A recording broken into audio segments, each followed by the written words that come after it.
Alright, so it's that time once again for me to make another tier list video. So yeah, remember I said that I was going to make it at the beginning of a new region, but then I thought about it and I was like, wait a second, that doesn't make any sense because like a bunch of new players are trying to come in, or like even just like returning players because they're hyped about the new region. It makes a lot more sense to make a tier list before that so that way they kind of know what to be pulling for. So yeah, I'm making it now. I think, well, I mean, as you can see, I've changed things pretty drastically in terms of like the tiers themselves. I think that tier lists are pretty inherently flawed. And even when I made the original ones, like I wasn't like the biggest fan of like the S tier and stuff like that. That's why I try to keep it like super small, I guess you could say. So yeah, I'm pretty much making this one. I'm shifting from S tier. It's gonna be meta now. So these are like the characters that kind of like, if you pull these characters, they have like pretty long lifespans pretty much. And then there's the A tier alternatives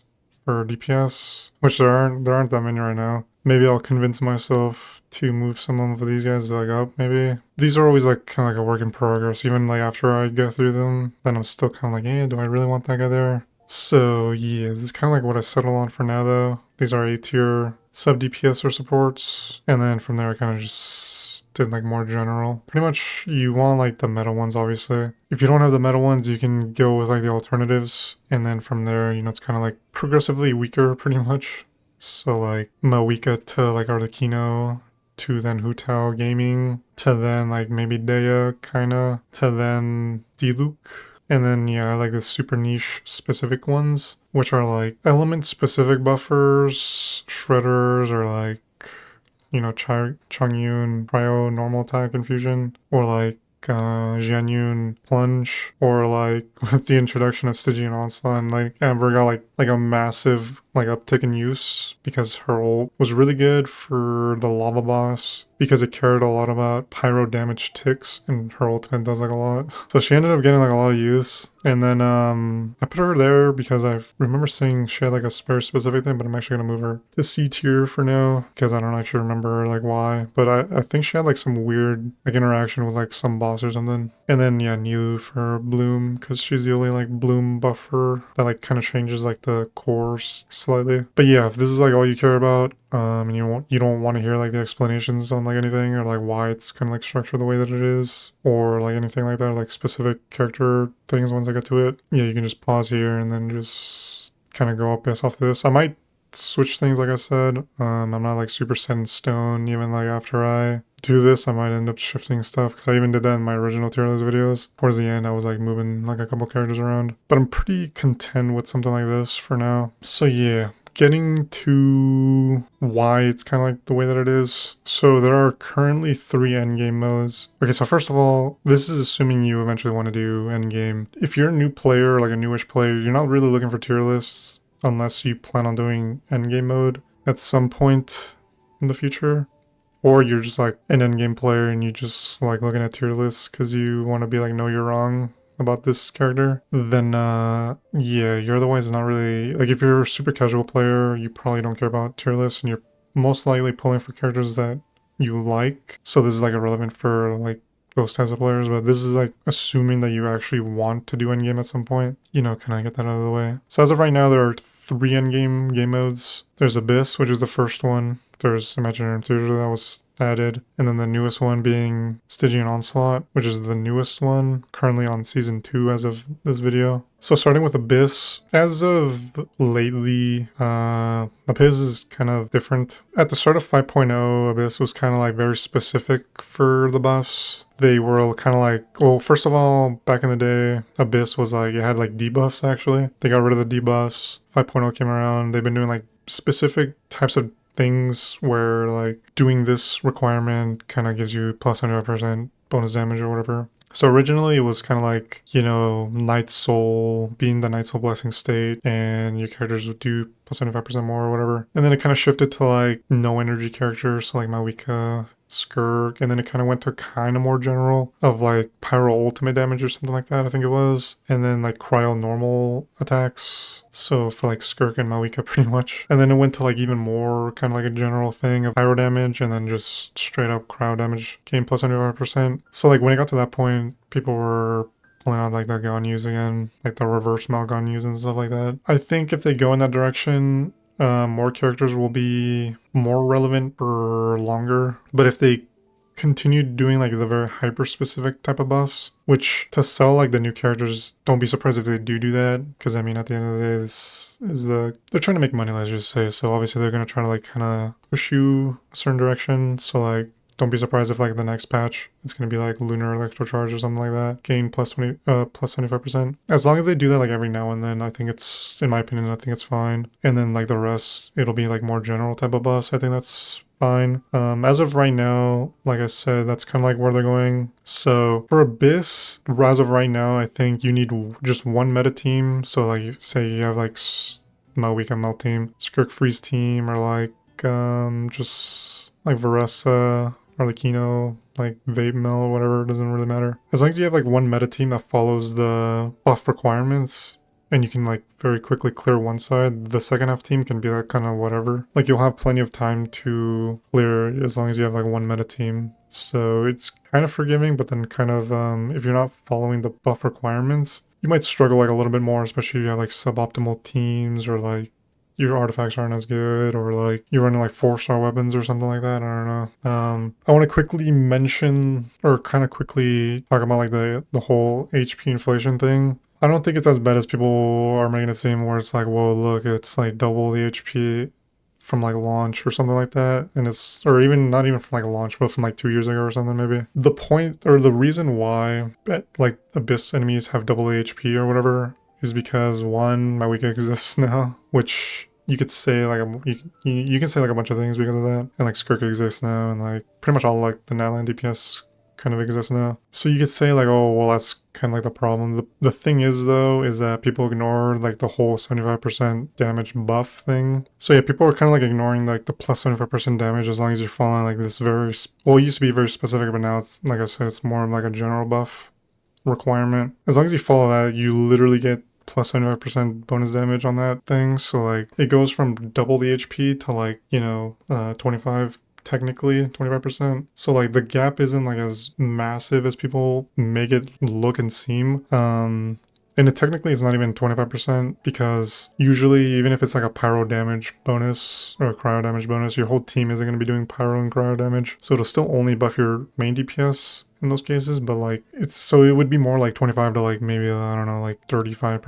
or something like that. More HP effectively. I don't know, like I'm just kind of saying numbers. Quick disclaimer, I'm not like an ultra min-maxer or anything like that. I'm not like a theory crafter or anything like that. I just kind of play the game. So that's like a massive disclaimer that I should probably get out of the way, because in my last video people were like, nah, you don't know what you're talking about, you should look at these websites and calculations from these other guys so that way you know what you're talking about. And it's just like, oh my bad, dude, I forgot I should like let somebody else think for me. So like this is from like the perspective of somebody that actually just plays the game. So like obviously you can make like a super objective tier list of like these are the highest damaging characters and that's all you should pull for, but this game is so like, there's a lot that kind of goes into this game because of like the elemental reaction system. So like yeah, also you don't need like the most absolutely optimal teams to clear content. You just need like a solid team, obviously. So that being said, the whole HP inflation thing is kind of like not as crazy as people make it seem, like I said. As of right now, like pretty much just have one meta team and then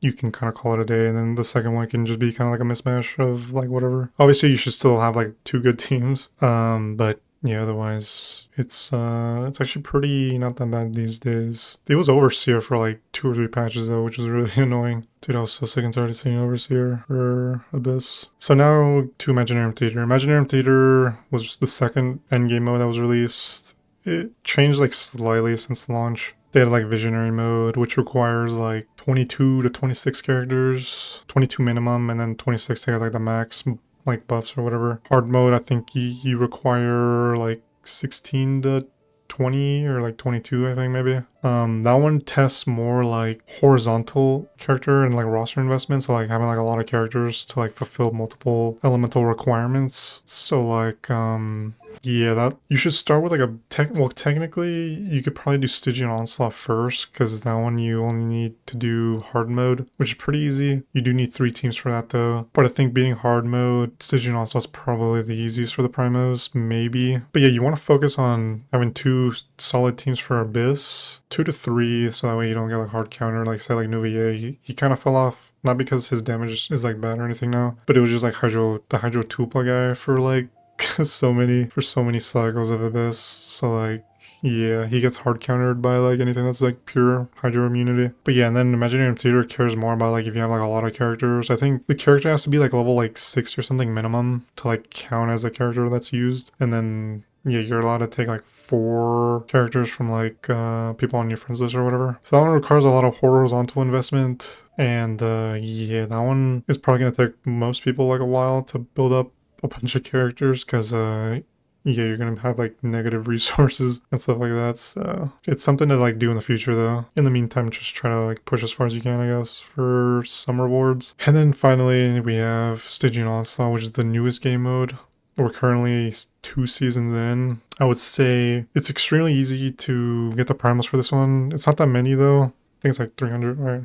I don't know how much the other ones gave, I'll be honest. I think this one's like 300 though. And yeah, you just need 3 teams. They're hyper specific bosses, and then yeah, they kind of need more specialized teams for sure. I feel like first season was more restrictive, especially for the Overseer, which like really wanted Skirk. It like really wanted Eskoff. I don't have Eskoff. So even like with just Skirk, it was like kind of annoying to do. This one's been more kind of like forgiving in terms of like what teams you can run, in my opinion. It felt like you had more variety that you can kind of use. Like people were posting a bunch of, you know, I cleared it with like this team or like this team or whatever. Or, like Pyro main characters like really good for Papilla, for example. Or, you know, people were like using like Mualani team for the turtle guy, which I think, if I'm not mistaken, I think that's like the intended character to use for that one.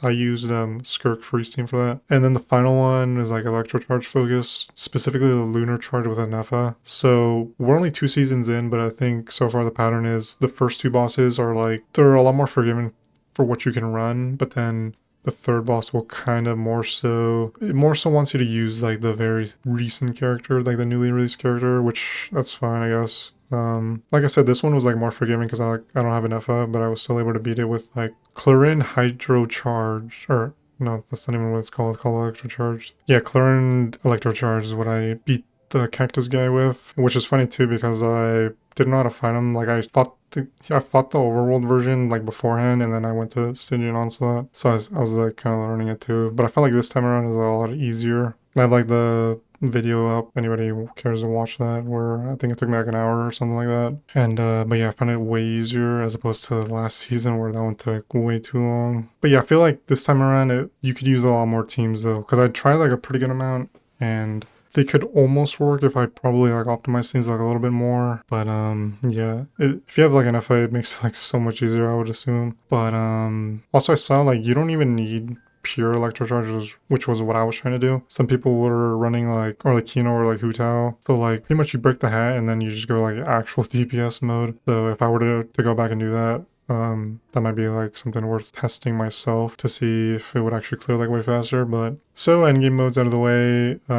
Otherwise, like for just overworld content, like you can literally just run like whoever, like it literally doesn't matter all that much as long as you're not getting hard countered by the bosses or like the enemies or whatever like that. Because like for example, the Raiden boss where her phase 2 is she's cloaked in electricity. So you obviously aren't gonna run like electro characters. You're gonna want like Cryo or like Dendro. Like Dendro from like launch to like Sumeru clears like all that content like so easily. Like Raiden boss gets shredded by like all Hatham or even Kanich or like any Dendro character. So like early game you can just run like a Dendro character and you can like shred like everything with like Hyper Bloom. But obviously for that it's not anywhere near as hard. So like it's obviously the overworld's a lot more forgiving than the end game. Alright, so finally getting on to the actual tier list explanation or whatever, like just going through characters pretty much. So like the meta characters are like, if you pull these characters right now, you can pretty much use them for like everything. An example would be like Raiden.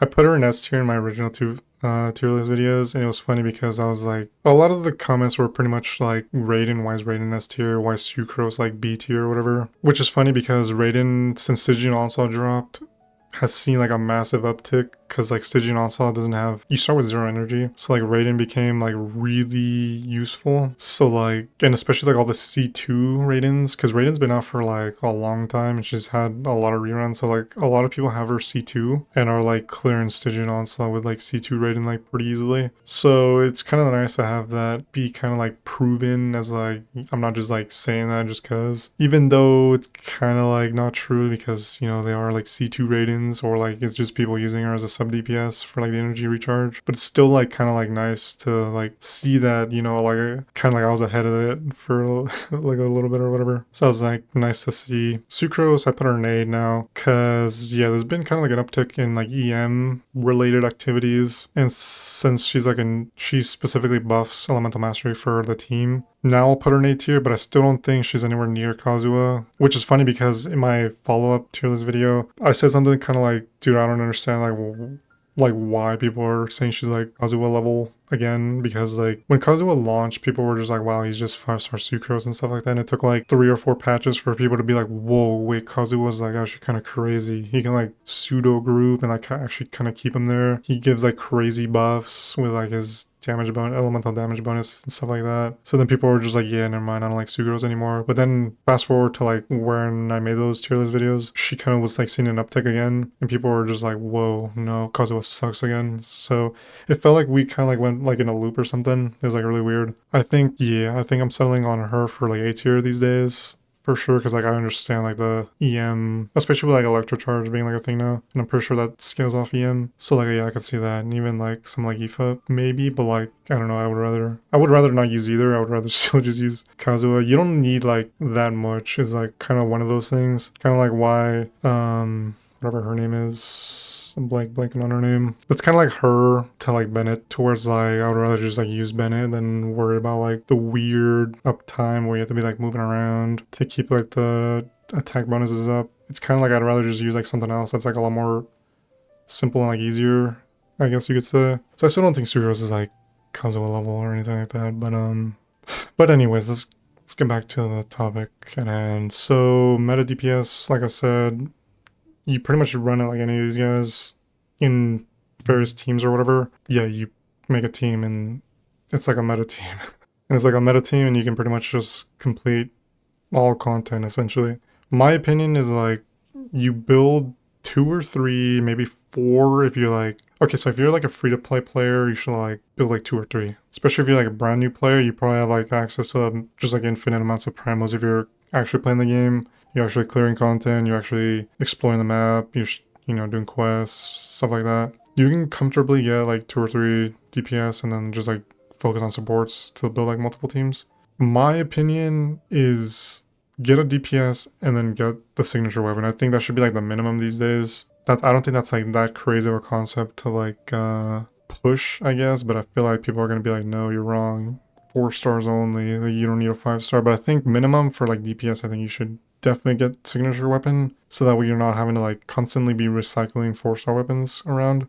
4-star characters and like 5-star supports, you can get away with 4-star weapons and stuff like that. I think there are some, like hers is pretty nice because it's like just free damage. See, Lolly's is pretty nice, free damage. I don't think Kazuha's is mandatory at all. Hers is pretty nice to have. Yalon's you don't need at all. It's, you know, kind of stuff like that though, but Raiden's is also pretty useful because then you can free up the catch for Xiangling, which is pretty massive too. But for the most part, like just DPS minimum you want weapons on. Like if you lose a 50-50, I don't think you should commit too much after that. Or like, I don't know. There are too many variables to like say like what you should or shouldn't pull. Like first and foremost, you should pull for characters that you like. When people like ask for like, should I pull for this character that I really like, or should I pull for this like stronger character that I also really like, but like I like less, but like what do you guys think? And people always just say, well, you like the other one more, so pull the other one more. I personally don't think that's good advice at all, especially because like there are free-to-play players that are in the predicament of like, I don't have that many primos. Should I pull for the stronger one that will be future-proof more now, or should I get like a, you know, like a B or an A tier type character? And you know, maybe they kind of fall off like a little bit because like the meta doesn't favor them, and you know, something like that. I personally would say get the stronger character, because then if you can clear endgame faster, you'll get more primos sooner. So that way you can then pull that character in the future in a rerun. The thing is, like, who knows how long it'll be for that rerun, so that's like another thing you have to consider. But yeah, if you're free to play, like, signature weapon on main DPS minimum. If you're paid, you can do signature for sure on main DPS, but then support weapon here and there probably. But I would focus for sure getting just characters going. There are too many variables there to like say 100% like what you should or shouldn't do, but I think first and foremost, you should like the character first. Like, say like Mawika. If you don't like Mawika, then you can just skip her. If you like Arlecchino more, she can very easily hold up still, but like Mawika is just like definitely the premier pyro DPS. If you don't like either, you can get Hu Tao and still be perfectly fine. Like, I used her recently in the Abyss, for example. It was 2 non-optimal teams. I was running like Clarent Overload and then Hu Tao double Hydro with Seed Lolly versus like Overseer, like the Chamber 3 Overseer. So, and I was cleared both sides without even taking advantage of the buffs. So like, yeah, don't listen too much to people that are like, nah, these characters are like completely power crept, or like they're completely useless now. There are obviously characters that do way more damage and it's like way easier, which I'll get to after I finish this explanation. Yeah, I'm still of the opinion, like, just because a character is weaker doesn't mean the character's like irrelevant or like all of a sudden does like no damage. Just because like Mawika exists doesn't mean Hu Tao is irrelevant. Just because Arlecchino came out didn't mean Hu Tao was all of a sudden unusable. Even gaming, C6 gaming is like pretty solid too. That's why he's also an A. Especially he's pretty accessible, but to make him like premium, you do need like one of the niche characters, which is Jianyun for the extra plunge like buff. But yeah. But yeah, random tangents and disclaimers aside, time to like actually get into the tier list or character explanations, I guess. So yeah, from left to right, it's not really ordered in like stronger or like weaker per se, except for probably these two. These two are pretty much like the pinnacle right now in terms of like damage. Mawika being the rule as of right now. People were wondering if she was just like an exception to like the damage, especially since like Skirk. After Skirk got announced, people were like, well, is she gonna be the new rule? Or is she just gonna be like another like exception? But like, yeah, she ended up being slightly under. I remember seeing like damage numbers because like people like post stuff like that all the time, of like theoretical damage ceilings and stuff like that. I think Mawika's still the highest, but like she was like right underneath. So as of right now, Mawika's kind of like the rule of like the highest possible damage. She's like the ceiling as of right now. Skirk is kind of an exception because I think she's like a little bit higher than like the third or fourth best damage dealing characters or whatever, or teams, I guess. Who knows if that'll change in the future, because if you want my opinion on Nod-Krai, I think that's gonna be like the direction of the game that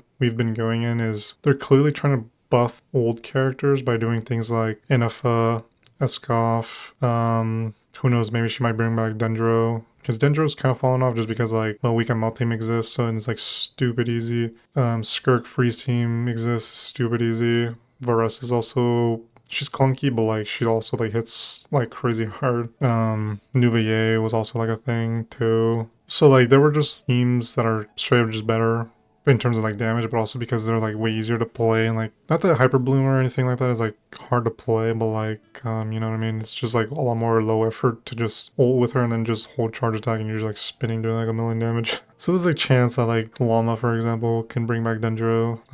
Flynn's, if we're going purely based off Escoff into Skirk, and then now Inaffa presumably into Flynn's for Lunar Electrocharged. There's not like that much data for that or like enough of like a trend set, but that's kind of like what it's looking to be shaping up as. So it looks like Nod-Krai is gonna try to probably just bring back a bunch of characters. Maybe they'll add like a couple curveballs in there, like they're trying to set up Columbina as the harbinger for the area, or not the harbinger, like the archon for the area, since Nod-Krai is kind of like it's not like a main region, but they're clearly trying to do like they're still doing like the statue thing or whatever, but it's gonna be her. So there's a chance that she's like the new rule for, or like the new damage ceiling, but my personal opinion, I don't think they're gonna break Malika, at least not in the next patch. That's just my opinion, but like obviously I could be very wrong about that.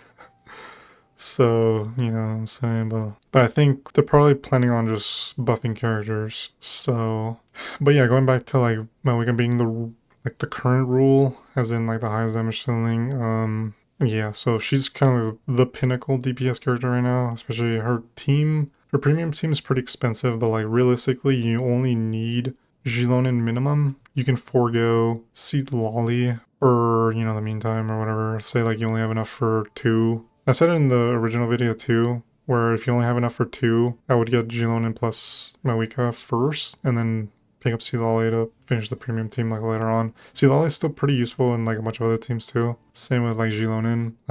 So like you can't really go wrong with getting them, even if you don't plan on either pulling for Malika or building like the super premium Malika team. But yeah, if you're not running Silali, you can run like Ganyu. You can run technically Layla if you like that's really all you have. You can run Rosaria wherever she is. Yeah, you can run Rosaria. Took me a while to find her. You can run Rosaria. Like even in my original tier list video I showed Malika plus Rosaria plus Kazuha as like to try to get as much cryo swirled to do as much cryo application as possible for very consistent modes. And it's pretty much like it's just like slightly under Silali in terms of damage. That's actually what I used in Stygian Onslaught for this new season because I wanted to free up Seed Lolly for my Skirk team because I don't have Escoff. So she requires kind of good investment, but you can use like way cheaper things because she does so much damage that like it really doesn't matter if you're running like the ultra premium team. I think Skirk got like a lot of like weird hate for that she's like super premium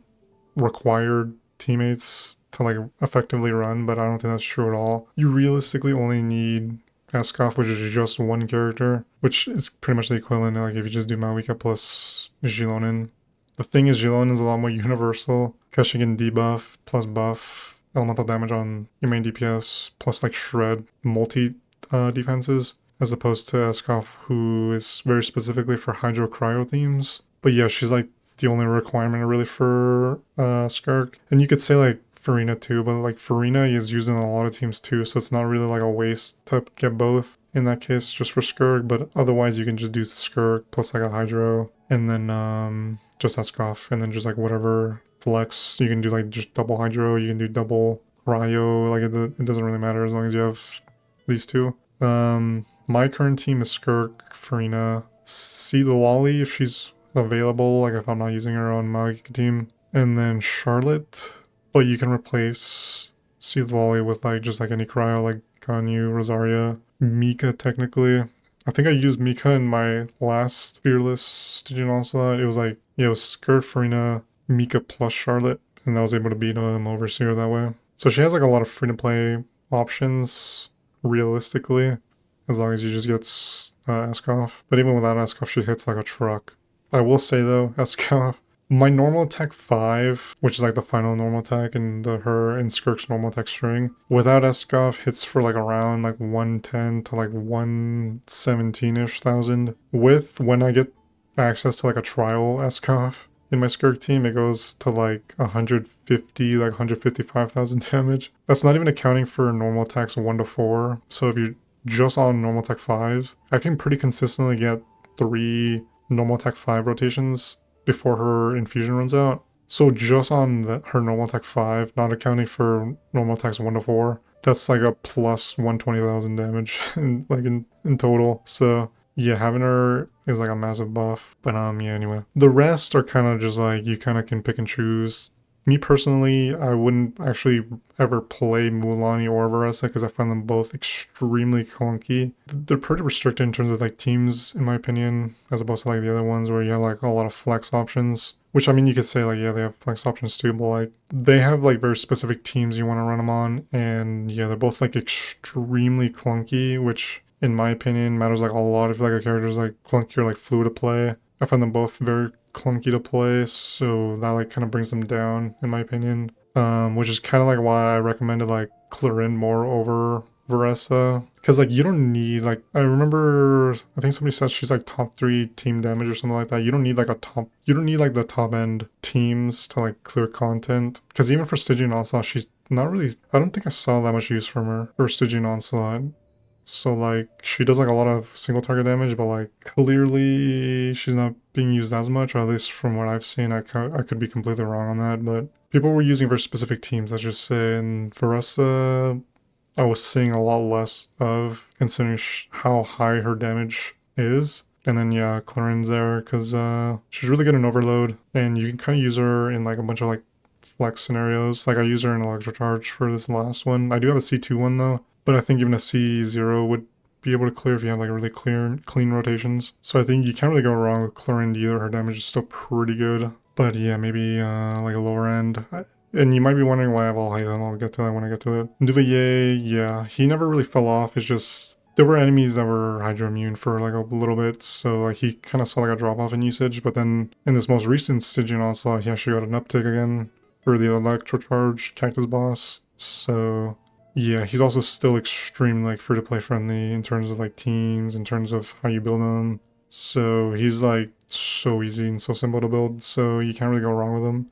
And then there's Alhaitham over Kinich, which honestly, I could be convinced to just put Kinich here. His circle gameplay and like to play him optimally, to like hit the little squiggly lines on the floor, to give consistent like cannon shots is kind of annoying. So, and again, like I kind of value gameplay a lot. So that's why I have him like an A, but honestly, I could probably put him there too. He's also like burning focused, just like, or my reasoning with Emily, like in my original videos, is like, just because they're burn specific, them being Dendro allows them to still be used in other Dendro related teams, because Dendro just is really strong. So like, yeah, and then Alhaitham's there because he's extremely fun to play. I don't think he's fallen off really like at all. I still run him every now and then, even though there are other teams. He's pretty free to play friendly. He has like a bunch of 4-star teams you can make with him. But I don't know, maybe I could probably just put him down here, but like I realistically would put him there, but like I don't know, I feel like people might get kind of mad about putting him there. So for now, I'll swap them back and forth. But yeah, realistically, they can kind of be interchanged in my opinion. As for meta supports and sub DPS characters, so these are characters that, like Farina, who she's a sub DPS, but she's also like a support character that can give crazy amounts of damage percent buffs, which damage percent is like universal, like pretty much every character in the game can use it, as opposed to someone like Bennett who's attack only. So like characters that scale off HP or like EM, he's like useless on. So that's why Farina's pretty much like the premier. Plus she's pretty much like a main DPS with like her all field damage. It's pretty crazy. Sea Lolly's got like one of the strongest shields in the game, shreds, pyro, and hydro resistance. Plus she can run Cinder City to provide bonus elemental damage bonus to whatever element she comes into contact with. So like if you want to buff Malwika, you have to do like a melt proc, and then it activates the buff, unless I'm like completely mistaken and I'm like misremembering. Kazuo and Gilonin are kind of like interchangeable in my opinion. I run both, like I run Malwika, Kazuo, Sea Lolly plus Gilonin, but these two are kind of like interchangeable. They kind of do a lot of the same things. I would say she's a lot easier, and she has the advantage of she can also heal. It's single target, but like it's really high single target healing. Kazuo, you can't really go wrong with him, but I feel like since we're seeing more generalized supports like Eskov and like Anefa, then he's kind of seeing like less use for sure, but like his grouping is still like really good. His technically sub DPS damage from his ult is still extremely good, and yeah, he shreds and provides elemental damage bonus to the main DPS, or the element that's swirled, and he can technically double swirl, so like if you can consistently do that, it provides like a little more value. But I personally don't actively try to go for double swirls or anything like that, but that's like a thing you can min-max if you really wanted to. Pretty much I've been talking about these since like the beginning.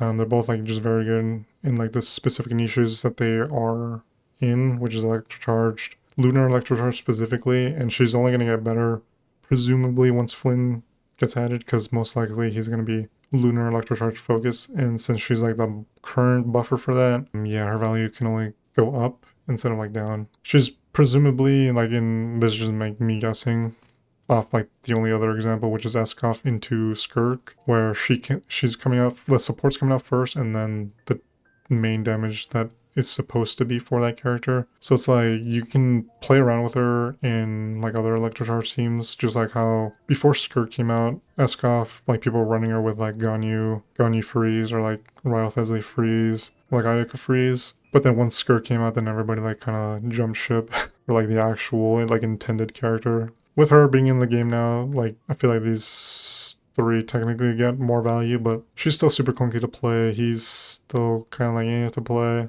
Ganyu, in my opinion, is still pretty much just like a sub DPS. Like you use her for her ultimate damage, in my opinion, but people have been running her as like a reverse melt like damage dealer again. But that's just because of like the Abyss specific buffs. So like I said earlier, those buffs can bring back old characters, let's just say. Raiden, I talked about her like earlier. She's just too good in what she does that she will pretty much permanently be in the meta, even if people say she's fallen off. Like I mentioned earlier, she's seen a massive uptick since Stygian Onslaught released, and all the C2 Raiden havers have been really enjoying her. So that being said, I don't know if I mentioned it earlier, but the 5 stars are assumed C0 and the 4 stars are assumed C6, by the way. But yeah, I'll probably just put that like in the description or something, because I don't know if I mentioned that or not. I've just been like talking. That's what happens when you don't have a script or like anything. I'm just like talking. Yelan, Jincho, kind of interchangeable, but you want both.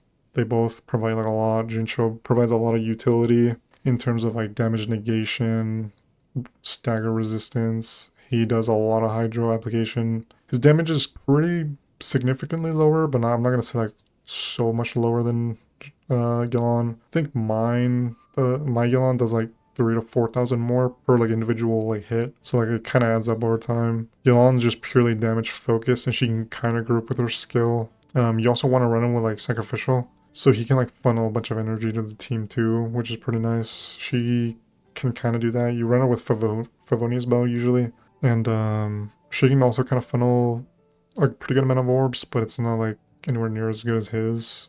But yeah, in general, you want to run like both together, so they kind of like glue together, just like how Bennett and Zhangling are kind of glued together. Official is like, yeah, she's like the other. Okay, so yeah, these are like the premium 4 stars where like since the launch, they just have too much damage, or like their kits are way too overloaded. Official just does like a crazy amount of electro application, especially at C6. She does like really good damage, super easy to build, super easy to, I mean, you press one button and she activates pretty much, so can't really go wrong with her, and she's forever been in the meta. As for Bennett and Zhangli, they're pretty much glued together because she requires crazy amounts of energy recharge. I think mine has like 240%, and it still takes like 2 skills, sometimes 3 skill uses of Bennett to consistently have her ult up. If you run her in like the Raiden, Jincho, Zhangli, Bennett team, then she pretty much permanently has it up. But yeah, she's pretty much glued to Bennett. Like you really don't want to run her by herself. Even like in a double pyro team, like she's probably gonna still struggle with energy recharge. So they kind of glue together, and yeah, she's kind of like annoying in that regard, but like her off-field damage is pretty much unmatched. So it's kind of like, okay, well, I see where the drawback is, but her ultimate damage is crazy high, and it lasts like a really long time. I think it's like her C4 that increases it by like 3 seconds or something like that. Yeah, her build requirements are pretty high though. You need like a lot of energy recharge, and you want like good crit stats and stuff like that, which is kind of alleviated if you give her the catch, which is like the farmable in-game free-to-play like weapon. That's why if you have Raiden and her, like you want to get Raiden's weapon so that way it frees up the catch for her. But otherwise you can do like Dragon's Bane, but not as optimal. And then Bennett's still like the premier, like kind of like just flat attack buffer. He's pretty much unmatched in that regard. There's like Yansan, but she's pretty specialized because you have to be like moving around. Plus she's like Electro instead of Pyro, and he's the only Pyro support character still. So if you want to activate the Pyro resonance, you have to run him anyway. So yeah, her value is like way less. Plus she's like newer, but I guess if you're a new player, then you probably don't have either. So I guess at that point it'll be whichever one you get more constellations for. Although he's pretty much usable at C0. I think she is too, but there are like some that help with her uptime, I'm pretty sure. Unless I'm mistaken on that, but yeah, I'm pretty sure she has like uptime constellations to like help keep like the buffs active longer. Because basically her buffs require you to be moving around. So like her with like her charge attacks where she's just like spinning in circles, or like Varessa plunging up and down. Clarind if you're like zipping around. Chaska if you're like flying over. Also, I forgot to mention for Chaska, yeah, she's just boring, but like, yeah, she does like a lot of damage too. And she's the only animo character that can like infuse her shots so she can do like multiple elements herself, which is pretty cool. And basically you just want a bunch of like off-field like turret type characters, so like Farina, Raiden, Fischl, stuff like that.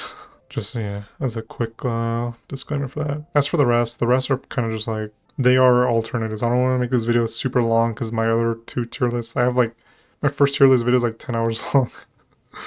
And then the second one was also supposed to be pretty short, but then that ended up being like 2 or 3 hours, I think. So I'm not going to go through like all these characters specifically, but I do want to touch on the, like the niche characters specifically. But yeah, for the alternatives, pretty much like, these are like, if you don't have these specific ones, then you just run like these ones. And you can pretty much get away with content. C6 Gaming still hits pretty hard, but he does want genuine minimum to help with like the extra plunge damage. Navi is like kind of like the premier Geo main damage dealer as of right now. And she's especially nice because she doesn't require like the Geo teams like how Ito does, where like you want Ito, you really want Zhongli for him, you really want Goro for him, maybe Chiori, maybe Albedo, but they're both kind of like, yeah. Geo's just in a weird state, same like physical, but Eula still weirdly enough has her uses, especially in Imaginarium Theater. But generally, yeah, you don't see either teams these days because they kind of need help. So she's like a standout in the sense that like,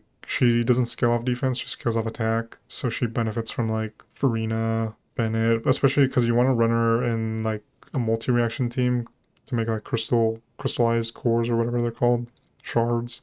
And yeah, Alhaitham is still very solid. And yeah, like I said, I would probably still keep him in meta, but like I feel like people are gonna get too mad about that. So, and yeah, Hu Tao is just like, Huta's like one of those characters where she still can pretty much hold on her own, but she's just like, she's missing the quality of life that Arlecchino and Maoika have of just being like way easier to play. Like her stamina management or her, because you can charge attack and then jump to cancel it and do that, but that's also like really annoying. Get her, my recommendation would be get her C1 if you can like spare the funds, and then at C1 she becomes a lot closer to Arlecchino just because you don't have to worry about stamina, because her C1 makes it so where she has no stamina requirement whenever she's in her Pyro Infusion state for her charge attacks. So like dashing around will still use stamina, but her charge attacks no longer consume stamina.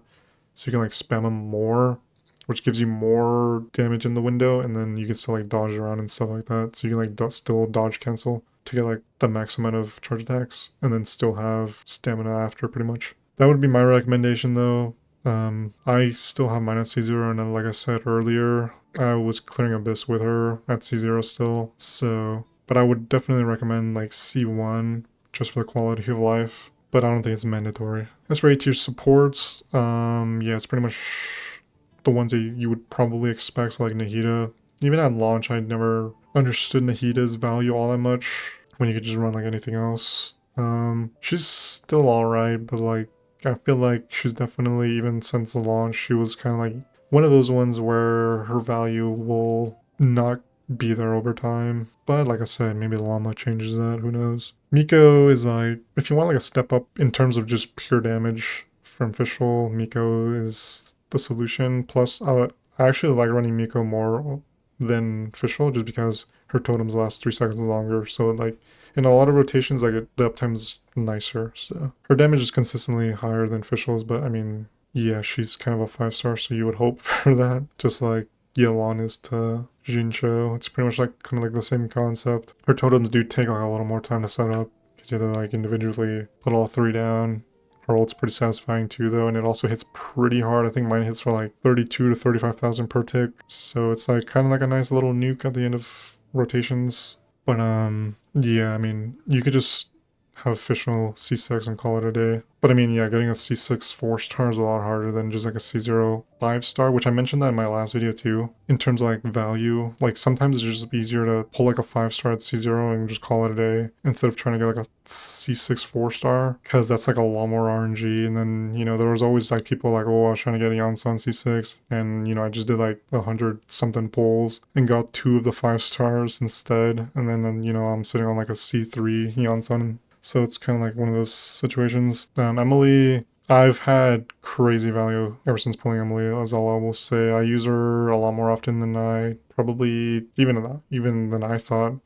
She's pretty good just because she's Dendro. You don't have to run in a burn team. I remember in my original showcase video, I used her and it was Clarin, Dea, Emily, Chevreuse, and that's like a team that I actually actively would run before Mawika, but now I just replaced Emily with Mawika just for the extra power application. But like it was surprisingly pretty good for like an overload team, because like Dea has like low pyro application but like adds like burning on top of that. So then I'm doing like multi-reaction where I'm doing like overload, burn, quicken or whatever, quicken spread or something like that, because like Clarin just like applies a lot of electro. And it was like a team that I ran in Abyss for like a while. Yeah, she still gets like a lot of use. I used her like in the last Stygian Onslaught too. Yeah, she was like one of those characters where her value I feel like got like pretty good over time, and I feel like people that have her have been having a lot of fun like using her and stuff like that in content recently. So, and then yeah, Yeonsun, like I said earlier with Bennett, she's just kind of like there these days. I think Bennett's still better, but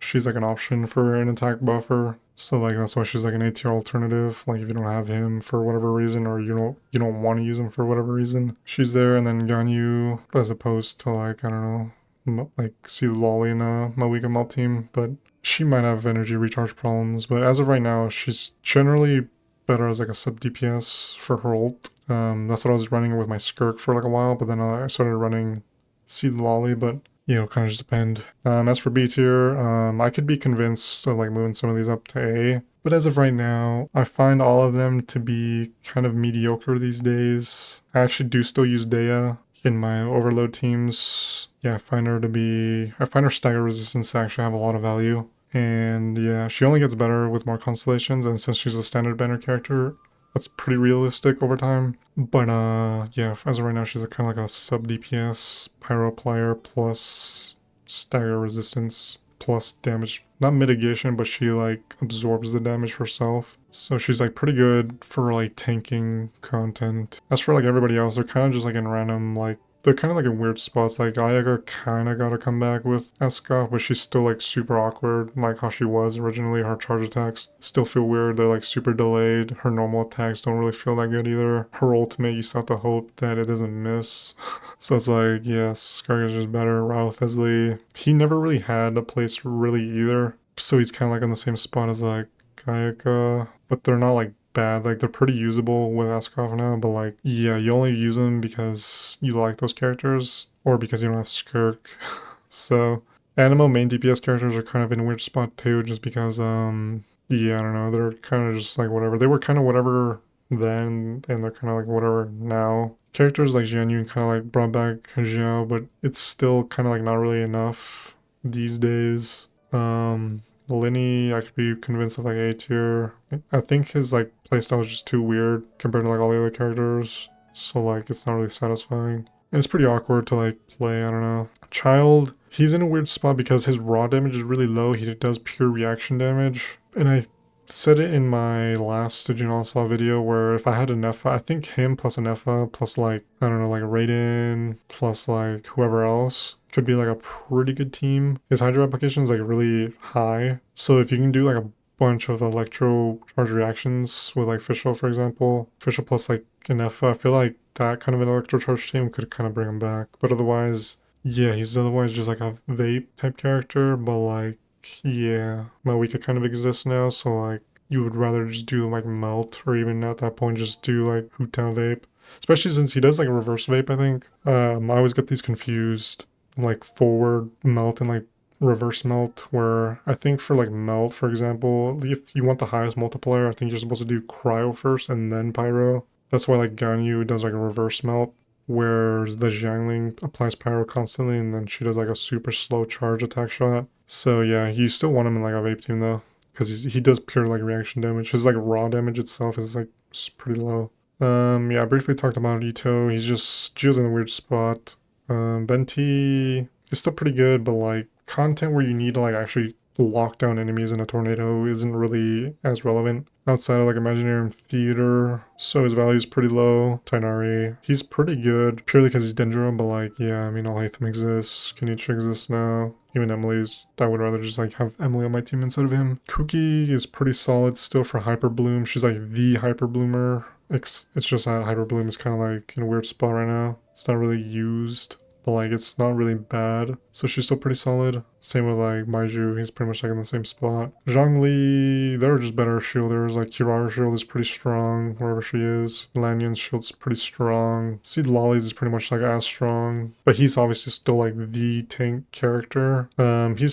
He stays kind of relevant just because he has like a little bit of everything. He does like a little bit of shred. He does like a little bit of, he shields. He can stun. He has like the unique petrify mechanic or whatever. But yeah, the meta's kind of moved away from him. Like even in Hu Tao teams, like you want to just run Seed Lolly because you're going to run her plus like 2 hydros anyway. So Seed Lolly is better in that case these days instead of Zhongli. So yeah, Kirara, purely shielder. Her Dendro application is like too low to be like relevant, but her shield's really strong. So like I do like using her sometimes like in my all Hatham teams where like instead of going for Hyper Bloom, like if it's a Hydro enemy, for example, that's usually when I pull out this type of team where I'll do like all Hatham, Kirara, and then double lightning, double electro, and then yeah, kind of just like go in pretty much like just free hyper blooms, and then yeah, she just keeps him from getting staggered, so she has her uses for sure. And then yeah, like Yoi, she's just like a slight step down from Hu Tao. I'd rather use Hu Tao, but like Yoi is kind of nice for like overload, which is what I originally used her for when I pulled her. But yeah, she's kind of in a weird spot too.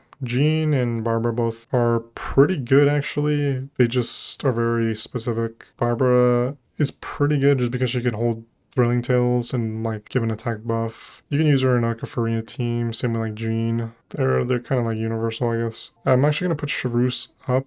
I don't know why I had her in B. She's pretty good. She's the only overload buffer, and I think overload's pretty good right now, especially with Clorind. Yeah, she's just pretty solid for purely overload. Yeah, if people saw only like the beginning, they're gonna be like, wait, why is Charus there? But then I'll have to like link this part or like timestamp this part and say like, actually, yeah, never mind, she's A. Diana's pretty good. If like this, she's like all you have. I might actually move her down. I think she's still pretty good because she has like the niche of like having stamina reduction, and I think it's actually pretty useful. The problem is her shield's really weak, so like once her shield breaks, she no longer has the stamina reduction, so she kind of loses value there, but her ult does pretty good amounts of cryo ticks, heals for a pretty good amount, and gives an EM buff, so that has like its own little niche too. But yeah, I think the meta's moved away from her for sure. Layla is pretty strong of a shielder, does pretty good cryo application, and yeah, she's pretty solid. It just has like a cryo applicator plus shielder. Mizuki is pretty nice. I actually find her more enjoyable than her. They do different things, I'm pretty sure. I don't know the specifics because I don't have her and I haven't seen her in a while. So, but I found her gameplay to be pretty good whenever I get the chance to use her. The rest are just like whatever. This main character, his pyro version is pretty good. People were like having a lot of fun with his pyro version versus Stygian Onslaught Papilla because his pyro application apparently can shred the little bar pretty quick. Otherwise, his other forms are kind of like mediocre at best. He's around B, I would say. He has his uses for sure. Mona's still pretty good for very specialized nuke showcases, but like also just in general, like she genuinely has like pretty good. She's a good damage amplifier. They're just better damage amplifiers plus like resistant shredders, so that's why she's kind of like in B tier right now. But she's actually pretty good at amplifying damage still. And then yeah, Charlotte, she's kind of like in between C and A. In Skirk teams, she's probably closer to like A because if that's all you have, she's really good because she pairs extremely well with Farina as like a team healer. Plus, she's a catalyst character. She can hold Thrilling Tales, which further buffs Skirk. Otherwise, she would be like C tier in like normal teams. You can also use her with like Nubia, plus Farina, but she's like in between pretty much. She can be like C tier or she can be like closer to like A in my opinion. All of the C tier characters are pretty much like, they're kind of just there these days. none really stand out to me that are worth mentioning specifically. Let me move her there. Maybe Sejuin, she has kind of her uses. She's seen some use these days. I still personally don't understand the point of her. Kokomi, even when she launched, I feel like people are overhyping her. Pretty much only used in freeze, and then she kind of was used in like bloom teams with Nilou to like negate the damage. But yeah, she's kind of like, she's kind of just there these days. And yeah, the rest are kind of just there, really. Beidou kind of saw like a slight uptick because apparently her ult electro application is actually pretty high, so it's kind of good versus the cactus if I'm not mistaken. But yeah, you kind of don't really need her if you just use Fischl instead. So she's kind of just like an alternative, or like if you really just want to like do crazy amounts of electro charge, then I guess you can do that. And then there's the weird Chiori Albedo situation where Chiori is actually kind of good in mono geo teams, and sometimes even in like other teams kind of, but yeah, they're both in weird states, so yeah, they're kind of just there. And then finally the niche slash hyper specific characters. So like these are the ones that do like very element specific things. So like these four where she's like cryo and physical shredder, plus she can give like attack bonus buffs. She does electro damage bonus buffs, and at C6 I'm pretty sure she gives like crit damage, if I'm not mistaken. I don't have C6, so. But I'm pretty sure her C6 also gives like crit damage. You have Farzan for like animal specific teams. So she's like an animal buffer. He's like a defense specific buffer. So like geo defense type teams. He's pretty much mandatory if you're running like mono geo teams. Mika's kind of in a weird spot because he buffs. He's like supposed to be a physical buffer at C6, but it's kind of like not enough still. And he gives like a weird attack speed buff too, kind of like wherever she is. Well, kind of like her, but yeah, I would rather use him over her for the attack speed. I did use him, like I said earlier, where I used him with Skirk. It was Skirk, Farina, him, and then Charlotte versus the Overseer Stygian Onslaught boss, and it worked pretty well. The timing on it is like weird though, so it's something like get used to. He kind of has like a use, but like kind of not really. That's why he's like in the niche that's super hyper specific. Aurora, same thing. He's for like electrocharge teams, so like alongside an FI, you're probably gonna want to run him. Chongyun has like the super specific thing of like being the only cryo normal attack infuser type character. It doesn't last that long though. I think it's like, I don't know, like 6 seconds or something like that, so it's not like the best thing, but there's definitely a strat with it. And then, you know, there's like the people that do cryo plunge Diluc. So that was like a thing for like a little bit. He just like enables like really weird cryo infused teams. Yeah, Jianyun specifically for plunge is like really awkward though, so like for most cases, like it kind of brought back Diluc and Zhao, but like it's still kind of in like a weird spot. You kind of want her for Veressa, but like I don't know. Amber, I mentioned her like way at the beginning, where like she got like weird uptick in use because her ultimate applies like a lot of pyro hits, which the last Stygian Onslaught boss was like the lava monster guy, and to get him to do his defense down mechanic, you need to hit him with like a lot of pyro. So her ultimate weirdly enough counts as like a bunch of like individual pyro hits, because she's like a 1.0 character, so like the internal cooldown on it is like 0 pretty much, or whatever it is, I don't know. So like she's like super like unbelievably hyper specific in that regard. She also does buff like attack speed, I think, at C6 with her ultimate use. And I think maybe damage, but I'm not 100% sure on that. But she's like hyper, like extremely specific for that one use. But I kind of wanted to try myself, but I didn't end up doing it. But yeah, she got like a massive uptick in use for that. And then Nilou, she's the only unique bloom converter type character where she converts regular bloom cores to like bountiful bloom cores. So she's also pretty like niche in terms of like if you want to run like a bloom team, like you pretty much have to run her to get like that like extra step up in damage. But yeah, as of right now, these are the current characters that I would personally recommend. If you pull for like the meta characters, you pretty much can't go wrong with them, and then just kind of go from there. Depending on how Nod-Krai ends up shaking things out, you know, we'll kind of see if like some of these characters go up or down. like I said, there's a potential chance, I don't know, just because she's Denjo, like, I don't know, maybe. And if we're going off the pattern of where Genshin devs clearly want to buff old characters, so, like, don't be surprised if, like, all three of these, like, buff something specifically. Like I mentioned earlier, if we're following, like, the one other pattern example of Escoff into Skirk, we can probably assume that Inefa will be the precursor character for Flynn's, and that'll like really bring back Electrocharged. And then think I think she was like Hydro, but like I don't know if that'll be like relevant to like anything. And then yeah, she's Dendro, so could see some kind of like Dendro thing. And then yeah, like I said earlier, my personal opinion is Nod-Krai is gonna be a region where they're gonna just try to clean up a lot of the story, type of like a lot of loose ends, and then just probably be a bunch of characters that are buffing old characters, so be on the lookout for that because we could see kind of a pretty big meta shift. But for now, yeah, this is kind of like what I'm settling on. Hopefully people can kind of see where I'm going with this and kind of agree. But feel free to discuss it a little bit.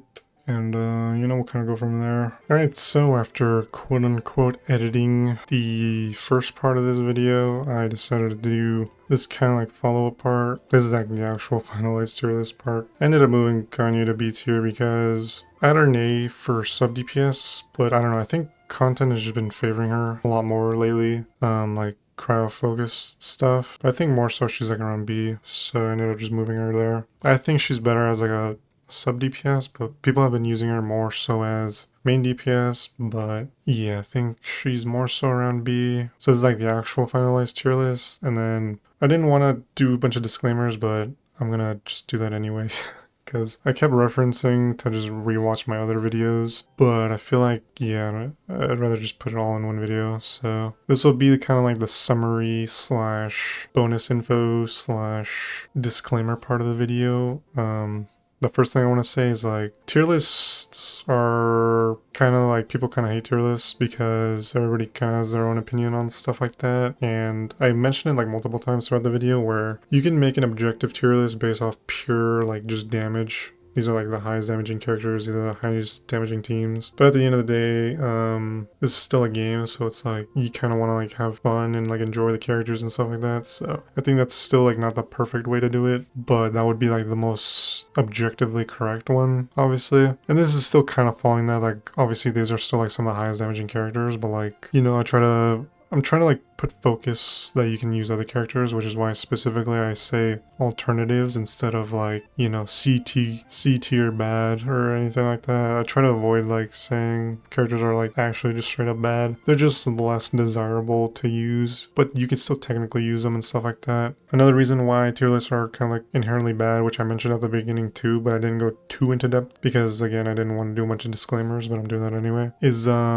besides that, like this game is like very volatile in terms of how, like, for example, see Lolly pretty much single-handedly bringing back Melt, and then she indirectly buffed Hu Tao because Hu Tao, you want to use her in a double Hydro team with like Jincho Yalan, and then before I think people were using like Zhongli because you could like shred plus give a shield, or you know you could run like Layla as a shield because for Hu Tao you kind of don't want to heal her because you want her to be as low HP as possible, so that way her damage goes up and like her ult becomes a nuke and stuff like that. So you want to run her with like a shielder. Seed Lolly indirectly buffs her because even though she's like melt focused for Mawika teams, she can be used in other melt teams with like Arlecchino or like Diluc. And then on top of that, she shreds Hydro and Pyro resistances, so she becomes like the perfect like new best in slot teammate for someone like Hu Tao. And it works out perfectly because you always want to run her in a double Hydro anyway. So Seed Lolly buffs all three in that case. Plus she can do a couple like melt hits too, which adds like bonus damage. And yeah, so it's like one of those things. And then someone like Escoff single-handedly bringing back Freeze. So she pretty much brings back Ayaka, although Ayaka's still like super clunky, which is why Skirk is still like the recommended character. But she single-handedly pretty much brings back Freeze also. And you could technically use her in like a not optimal team like Melt. If you don't have like Sea Lolly and you want to use her with Mawika, you can still do that because her raw damage is still pretty high. Someone like an Efa too, where she Electrocharge, people used to run like taser teams, but yeah, it was never like the best. It was more so just like a fun team. It was like one of those like fun teams, so like, you know what I mean? People like to have fun, so they'll like run like those are like random teams, just like Plunge, Cryo, D-Luke with like Changyun and blanking out on her name, Jin Yuan or whatever her name is. I'm like blanking out on her name. Jianyun, I think. So like, yeah, Nefa brings back Electrocharged 2 and yeah, stuff like that. So like, there's like a bunch of possibilities for them to, like, the way that they're kind of like doing power creep, quote unquote power creep, is like pretty well, first of all, the game's been out for 5 years and technically you can still use like a lot of the characters, like even the B tier characters you can still make teams out of, like for Abyss and stuff like that, and people still do that. Like I said, with like the weird teams with like Plunge, Cryo, D-Luke, like you can still do teams like that in clear. So yeah, the fact that this game's been out for 5 years and like power creep isn't really, it's nowhere near as bad as people think that it is. Like I mentioned like way earlier for like, you know, Abyss having double HP, but it's like not actually double HP because 75% bonus damage if you fulfill this requirement, you know, kind of thing. And like the way that they're handling it, by just like the fact that they can single-handedly bring back something with just like one singular character and you are reviving like a bunch of like random characters either directly or indirectly, is pretty impressive, as opposed to like I want to keep it within Mihoyo just so I don't give like hate or promotion or whatever to like other like random games, but like for example like Zenless has only been out for like a year and power creep has already gone pretty bad because they're already like buffing like Ellen, for example, and even after the buff, I mean, yeah, you pretty much still just want to use Miyabi. Honkai has had a massive power creep problem even since like 2.0 days, and it's only gone worse, and now they're having to like go back and rebuff characters. Genshin being able to like not directly buff characters is like, it's first of all, again, 5 years that the game's been out and they've managed to keep power creep to like an absolute minimum, and the fact that they can indirectly or directly buff characters just off like one character is like super impressive. And like I said earlier in the video, I think my current prediction is like Nod-Krai is going to tie up a bunch of loose ends in the story and kind of try to do bonus context and stuff like that for other parts. My personal opinion on Nod-Krai is going to be like, they're just going to introduce a bunch of areas and stuff like that. Like, don't be surprised if we finally see like the Mondstadt port that they've been talking about for like multiple batches. And like, I don't know, maybe we do go back to the Marjavari or something like that. That's just me speculating. The way that it's, the direction that the game's kind of been going is like, they're clearly trying to bring back certain teams and certain reactions and stuff like that. So like, I think Nod-Krai, the entirety of like 6.0 is going to be introducing characters and stuff that buff old characters either directly or indirectly. So this isn't, first of all, this isn't the end all be all tier list. People don't make tier lists to be like inherently throw people off or like with bad intentions or anything like that. The way that Genshin is as a game with like the elemental reaction system, it just changes pretty drastically every now and then. So especially with like, as I mentioned earlier in the video, with like Abyss doing very specific buffs, but then something like Imaginarium Theater, which is like technically easier because the enemies have way less HP. So like all of the characters in B tier are like all of a sudden like A or like meta pretty much. So like Imaginarium, even just Imaginarium Theater being in the game, slightly less relevant characters, way more relevant. So yeah, and then if we go in the direction where I think that we're going, they're gonna just keep releasing characters like continuously buff characters that are slightly out of the meta and stuff like that. So, and then yeah, another reason why tier lists are kind of like inherently not that good is because it varies like game to game too. For example, like Zenless, T0 characters are pretty much what you should be using because even tier 1 characters, unless you have like the optimal teams for them, they kind of just don't do the damage that you would think or want them to do. That game offers a pretty good amount of like skill expression though. So like, oh, in like an obvious way better player can use tier 2 or tier 1 characters easily and clear content, but like most players are gonna struggle, especially if you don't have like the optimal teams and stuff like that. Like Zhu Yuan is like, my Zhu Yuan has crazy stats, but I don't have like her premium team. Like she pretty much just like can't even clear content. Meanwhile, I can just pull out my Yuan and like a super scuff like double stun like Lycon and like Yanbi and easily clear content. So like, you know what I mean, it's like one of those things, but at the same time like the skill expression kind of helps with that. But like, and then you get to a game like Star Rail, and let's just say, long story short, I quit that game because the power group just got like way too crazy and I couldn't max star Memory of Chaos anymore. So then I was just like, yeah, I'm done. Plus like, it was like one of those things where like, okay, my personal opinion, I think Penacony kind of ruined Star Rail, like the direction where everything ended up going. Like both with writing, which infected like the new region, whatever it's called, with like they're just like talking for like hours and hours saying a bunch of nothing. And then like Pentacon also introduced like break meta for like a year, and like they were hard trying to like sell you Firefly, which I didn't pull for. And then so like, you know, that was like annoying to deal with. And then they like really just try to force you to play very specific the recent meta characters. And then in that game it's like if you're not, you have to pull the main DPS, and then you also have to pull at least like 2 of like the premium supports, otherwise the team kind of like falls off like really fast. Like I pretty much quit around when Kestrus came out, and I didn't have like Tribby because I didn't know she was gonna be like that important to her. And let's just say I have a C2 Acheron, and like my other most recent character before that was like the 5-star Herda, and then I just couldn't keep up in Memory of Chaos because I didn't have like Aglia. It's like my C2 Raiden, because I didn't have her ultra premium support, which is Jiao Cho or whatever that guy's name is, but I still had like a super solid team around her with like crazy stats. And yeah, I'm not able to clear it because it just heavily favors like the newer characters, because inherently the newer characters are inherently just way stronger like raw damage wise. So like yeah, my C2 Acheron was like just not cutting it somehow, and then Castris was also not strong enough because I don't have her like premium team, or even just like one of her premium teammates at the time. So like yeah, it heavily punishes you for like not having like the most recent characters. You know, meanwhile like everybody's like, well look, my weird Aglia team with like not the best stats can easily clear, and it's just like I'm over here struggling with like a pretty good like C2 Acheron team, and it's just like, dude, what are we doing here? So like even in that game, it's like if you're not pulling the tier 0 characters in that game, the characters fall off. Let's just say like Seda came out and like during the 1.0 days, and she was like pretty much obsolete by 2.0.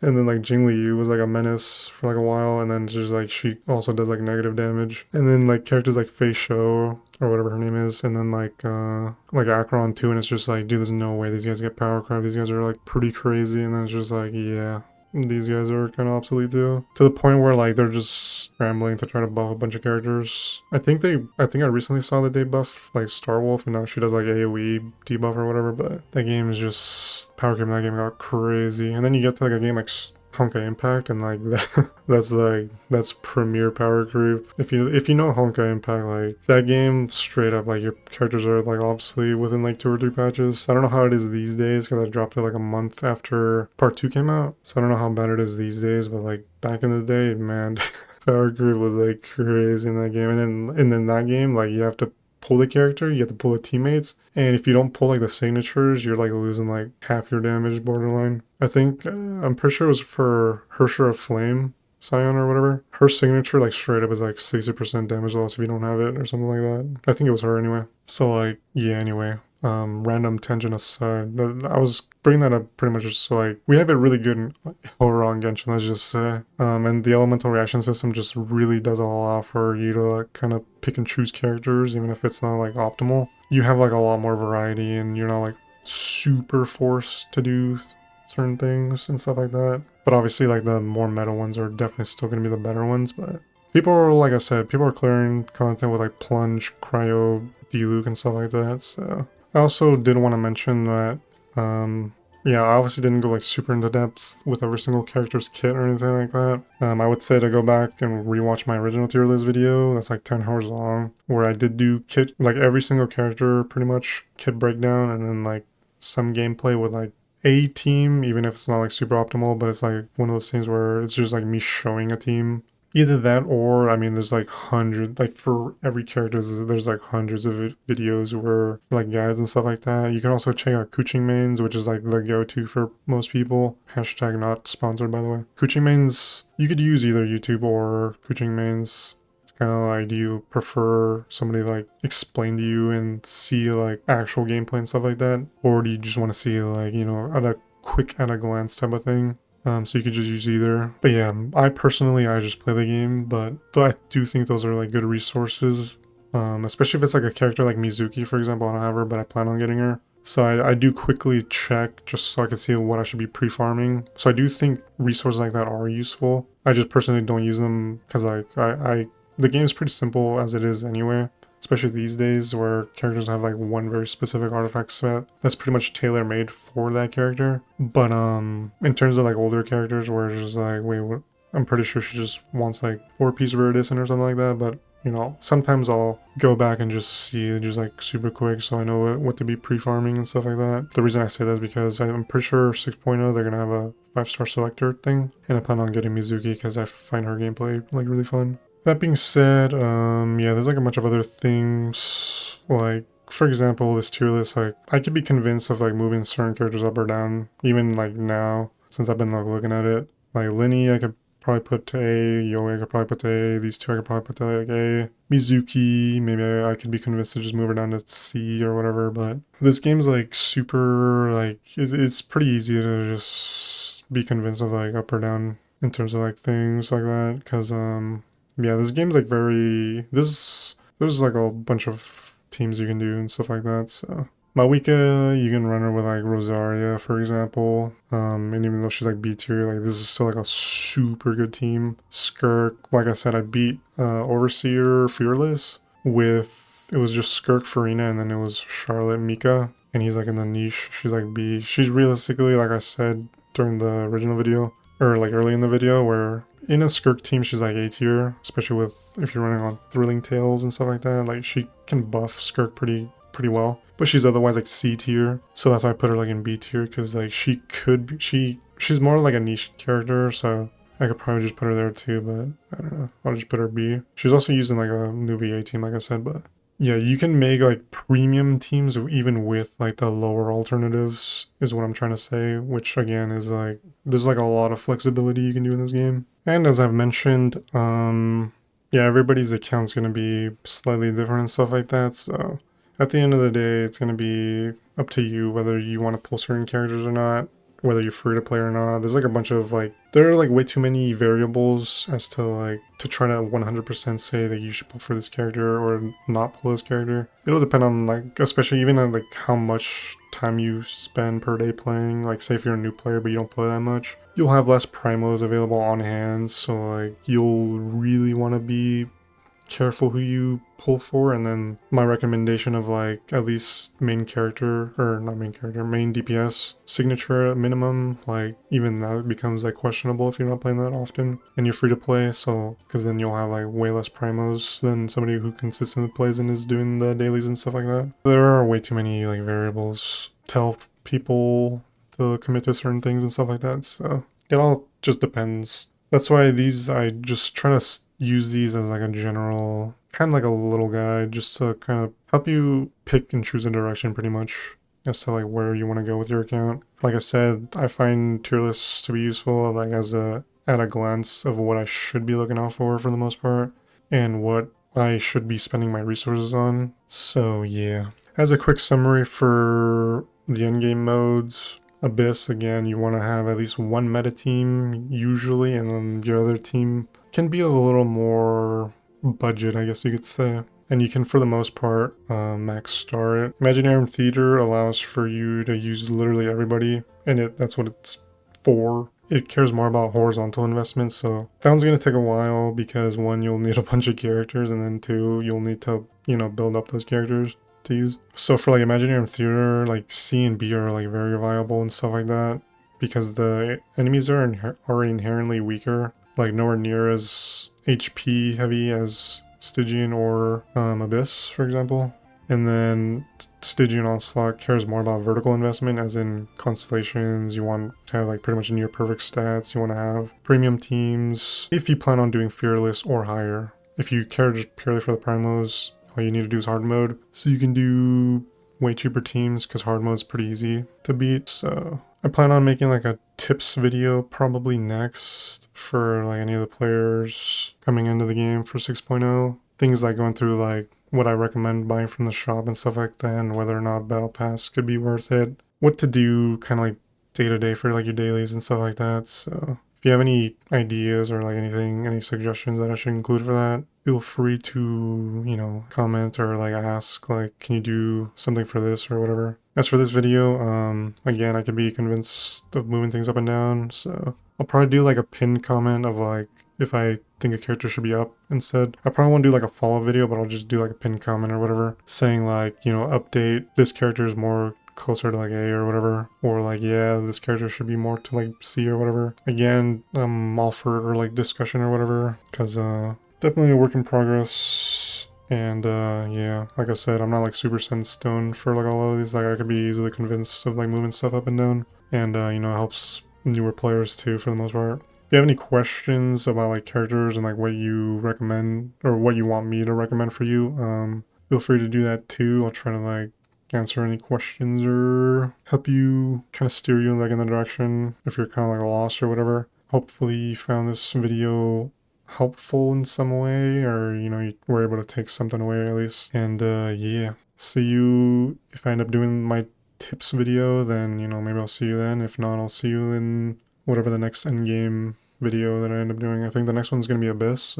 I might do like an Abyss video first and then do the tips video at some point. But yeah, hopefully you found this helpful in some way. Tier lists, yeah, they're supposed to try to help people, but yeah, I feel like they get taken one too seriously, and then two they get taken kind of bad. But I've committed to just doing this every now and then, so I might as well just continue. But yeah, see you in the next video.